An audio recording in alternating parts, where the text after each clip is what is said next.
The daily flow. What's on my mind the most?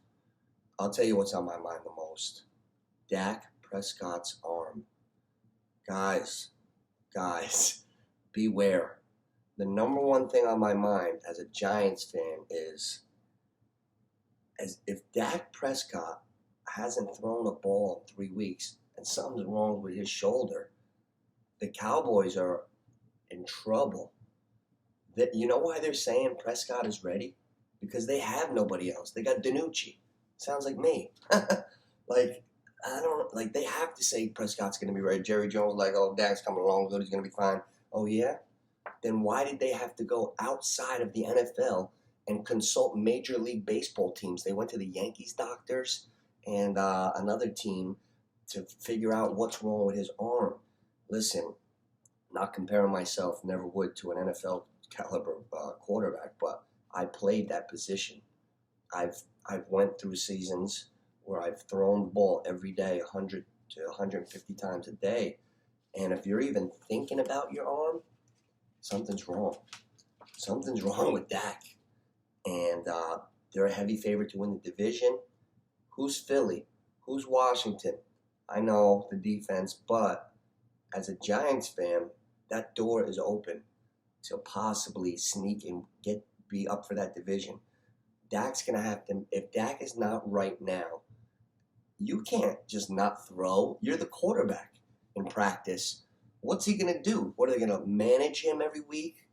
I just don't know. Is it a compensation issue? What the fuck is this all the time?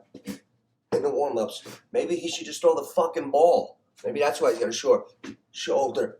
He's always doing this. What is that shit? Dak. But anyway, he's not right. I'm afraid of Cowboys now. Elliott, I had my one draft already. Elliott looks great. The team, high hopes. High hopes. Doesn't always happen. Dak got to watch that shoulder. Watch Dak Prescott closely these next couple weeks, especially if you have a draft coming up on the 6th, like my second draft in the Tony C's league. Shout out to Tony C again. Another thing going down the line, just with the daily flow, Denver, a quarterback controversy. Listen, I've been a Teddy Bridgewater fan since before he got hurt bad that first time. He was coming up on Minnesota about 5-6 years ago as a young quarterback where Adrian Peterson was still on the team. I've always loved Teddy Bridgewater. He's got the job in my eyes. Teddy Bridgewater, Locke was playing good too, but Teddy Bridgewater's throwing like 80% over his QBR is out of the charts. Let Teddy run the team. But I'd like to see what he could do for a full season. Trevor Lawrence has been named the starting quarterback in Jacksonville. That's no surprise. I mean, Urban Meyer better come out of the gates good because all those offensive gurus don't have the best track record. Chip Kelly and Spurrier from Florida about 20 years ago. You younger guys might not remember that, but he was the coach of the Florida Gators, high-flying college offense, national champs. Then he went to the pros and it didn't go so well. They're making a big bullshit thing with the Patriots again. I watched the whole Belichick press conference yesterday, and they tried to make him say that it would open up an opportunity for Mac Jones because Cam COVID has to go on a 4-day, 5-day protocol. He can't practice or whatever.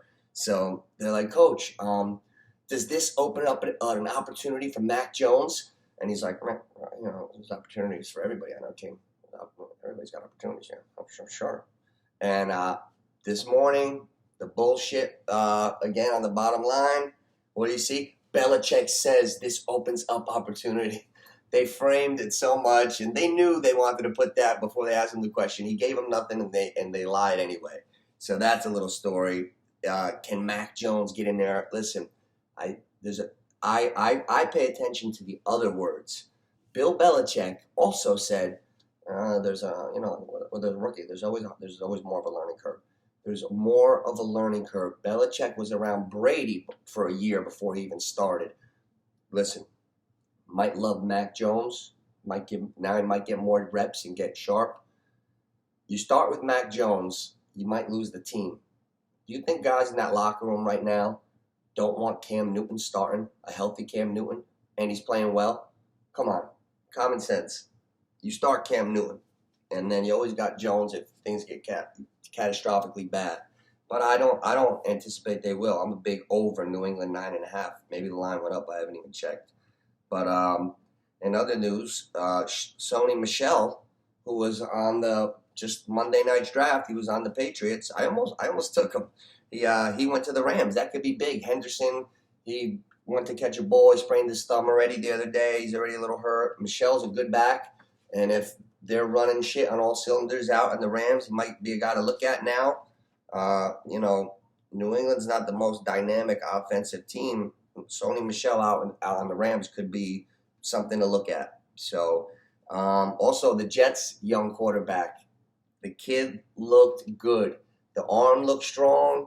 He looked really good. I'm going to hold reservation on getting too happy because Jets fans are so unlucky, So he looked good. First impression, I like him.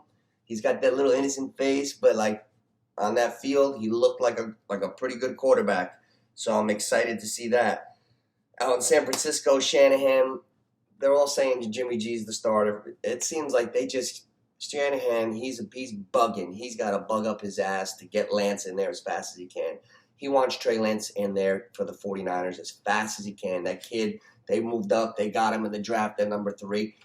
That kid is everything Shanahan wants. He's fast. He can throw. He's dynamic. So they could be a real good winning football team with Jimmy G.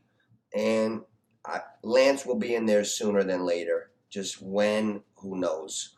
And I saw the lowest views were on the baseball, and I understand that. I really hope somebody caught what I was saying 2 weeks ago. Right after the trade, I said to bet the Yankees every night for 10 in a row. They won 9 out of 10. They lost the game. And then I said, I'm doing it again. I bet the Yankees 18 out of 21 nights in a row and won on DraftKings. They're on fire. They got a great team going, a lot of stuff happening. I'm going to do a whole baseball show later on, but they got a kid, Velasquez, that just got called up. He was born outside of the stadium. After the game, he went to his mom and dad's house, and he was the star of the game. The Yankees got a good story going. They signed free agents. They signed guys at the trade deadline that are making an impact. Guys on the team are picking it up. They're on fire, and we're making another run for maybe a title. We haven't had one since 2009, so as a Yankee fan, I'm pretty happy. But that's just the high points that I wanted to just tap on for the daily hump day bullshit ride home maybe. So enjoy.